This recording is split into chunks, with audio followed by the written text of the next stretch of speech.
नमस्कार, मैं कामिल अंसारी स्वागत करता हूं आपका हमारे शो एक मुलाकात में।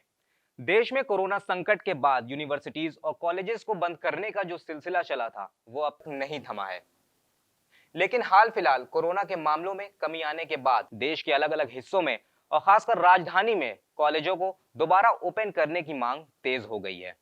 ऐसे ही एक आंदोलन का नेतृत्व कर रहे मिस्टर मनीष यादव आज हमारे बीच मौजूद हैं, जो आम आदमी पार्टी की स्टूडेंट विंग छात्र संघर्ष युवा समिति के नॉर्थ जोन के महासचिव हैं। मनीष जी, हमारे शो में आपका बहुत बहुत स्वागत है। धन्यवाद कामिल अंसारी जी। मनीष जी, मेरा पहला सवाल आपसे ये है कि देश ने कोरोना की जो मार झेली वो किसी से छुपी हुई नहीं है। तमाम सरकारों ने अपनी तरफ से हर संभव प्रयास भी किया और लगातार कर भी रही है। लेकिन इसके बाद भी आपको इस आंदोलन का विचार क्यों आया? क्यों इस आंदोलन की जरूरत पड़ी? जैसा कि आप देख सकते हैं कि कोरोना मामले जो है पहले जैसा नहीं रहा है। लोगों के जीवन यापन जो है फिर से पटरी पर पुनः लौट रही है। लेकिन ये दिल्ली विश्वविद्यालय जो है अभी तक नहीं खोली जा रही है।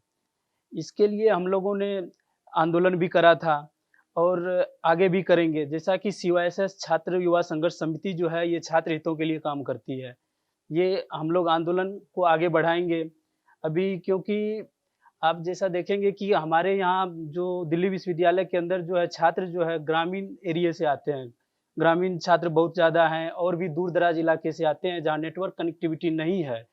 तो ऑनलाइन क्लासेस जो चला रही है दिल्ली यूनिवर्सिटी, वो सही से एक्सेस नहीं कर पा रहे हैं वहाँ के बच्चे। ये बहुत बड़ी परेशानी है, इसके लिए हम लोग आंदोलनरत रहते हैं हमेशा और करेंगे। मनीष जी, हाल ही में दीपावली से पहले दिल्ली विश्वविद्यालय के कुलपति मिस्टर योगेश सिंह ने बयान में कहा था कि वो दीपावली के बाद कक्षाओं को नियमित रूप से ऑफलाइन चलाने की शुरुआत करेंगे। लेकिन उसके बाद भी ये आश्वासन अब तक पूरा नहीं हो पाया है। इसके पीछे आपको क्या वजह लग रही है? बिल्कुल, उन्होंने कहा था तो मैं आपकी जानकारी के लिए बता दूँ कि ये जो 28 अक्टूबर जो बीती 28 अक्टूबर को हम लोगों ने सीवाईएसएस ने आंदोलन करा था, जी। जो कि हमारे स्टेट प्रेसिडेंट चंद्रमणि देव जी के नेतृत्व में और state general secretary Rishi Kumar Gupta ji और रितेश श्रीवास्तव जी जो कि हमारे स्टेट सेक्रेटरी हैं।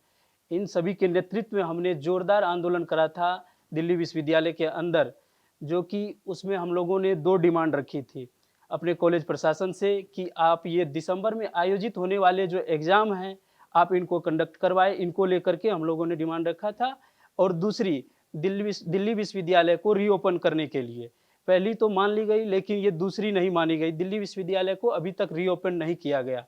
इसके लिए हम लोग कोशिश कर रहे हैं और इसके लिए आगे भी आंदोलन करेंगे। फिर से पुनः हम लोग एकजुट होकर के इसको आगे बढ़ाएँगे। मनीष जी, दूसरे जो छात्र संगठन हैं जैसे आइसा, एबीवीपी, ये भी लगातार विश्वविद्यालयों को दोबारा खोलने के लिए आंदोलन कर रहे हैं। इस बीच आप सीवाईएसएस के इस आंदोलन को किस तरह इन आंदोलनों से अलग देखते हैं? जी, बिल्कुल। अन्य छात्र संगठन भी अपने-अपने हिसाब से छात्रों की बात कर रहे हैं। वो दिल्ली विश्वविद्यालय को खोलने को लेकर के बात कर रहे हैं।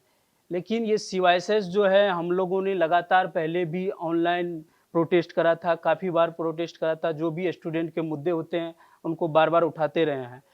बता दूँ दिल्ली विश्वविद्यालय को खोलने के लेकर के हम लोग ने जोरदार प्रदर्शन भी करा था, जो कि पिछले महीने और आगे भी करेंगे। अभी हम लोगों की कॉलेज मीटिंग्स हो रही हैं और भी स्टूडेंट कनेक्ट हो रहे हैं। फिर इसको लेकर के हम लोग फिर से दिल्ली विश्वविद्यालय के अंदर प्रोटेस्ट करेंगे। अगर प्रशासन फिर नहीं मानी तो हम लोग इसके लिए प्रोटेस्ट करेंगे। मनीष जी, इस वक्त जो छात्र आपको देख रहे हैं और आपको सुन रहे हैं, साथ ही वो छात्र जो आपके संगठन से जुड़ना चाहते हैं, तो इन छात्रों को आप क्या संदेश देना चाहेंगे? बिल्कुल, बिल्कुल। दिल्ली विश्वविद्यालय के अंदर मैं नॉर्थ जनरल का सेक्रेटरी हूँ अभी सीवाईएसएस छात्र विंग का। तो मैं ऐसे छात्रों को कहना चाहूँगा जो भी सीवाईएसएस में आना चाहेंगे, बिल्कुल उनका स्वागत है। जैसा कि आप लोगों को पता है सीवाईएसएस छात्र विंग आम आदमी पार्टी की है। वो छात्र हितों के लिए हमेशा तत्पर रहती है। हम लोग कॉलेज में छात्र हितों के मुद्दे को लेकर के हमेशा लगे रहते हैं, उनकी समस्याओं को सॉल्व करने के लिए लगे रहते हैं। बिल्कुल आप आइए और हम लोग मिलकर लड़ेंगे। दिल्ली विश्वविद्यालय के अभी प्रशासन के हाल तो आप लोग देख ही रहे हैं कि किस तरह से ये लोग काम कर रहे हैं। इसीलिए आइए, बिल्कुल आप लोगों का स्वागत है। जैसा कि आप लोग को पता है कि दिल्ली सीवाईएसएस जो है अब भी मेंबरशिप ड्राइव स्टार्ट की है। मेंबरशिप ड्राइव स्टार्ट की है, उसमें आप लोग दिल्ली दिल्ली विश्वविद्यालय और ये सीवाईएसएस दिल्ली जो है, इनके ऑफिशियल वेबसाइट पे आके नंबर दिया हुआ है, आप उस पे मिस कॉल कर सकते हैं, हमसे जुड़ सकते हैं। और ऐसे अगर आप नॉर्थ कैंपस दिल्ली यूनिवर्सिटी के छात्र हैं, तो आप मुझे पर्सनली भी कॉन्टैक्ट कर सकते हैं। हमारा नंबर है वो 9205335031। धन्यवाद। तो ये थे सीवाईएसएस महासचिव मिस्टर मनीष कुमार, जिन्होंने हमें बताया कि इस छात्र आंदोलन की आवश्यकता क्यों पड़ी और अब तक प्रशासन ने इस पर क्या-क्या कार्य किए हैं और आगे इनकी क्या रणनीति है इस आंदोलन को जारी रखने के लिए और विश्वविद्यालयों को दोबारा खुलवाने के लिए। मनीष जी, हमारे साथ जुड़ने के लिए बहुत-बहुत शुक्रिया। धन्यवाद।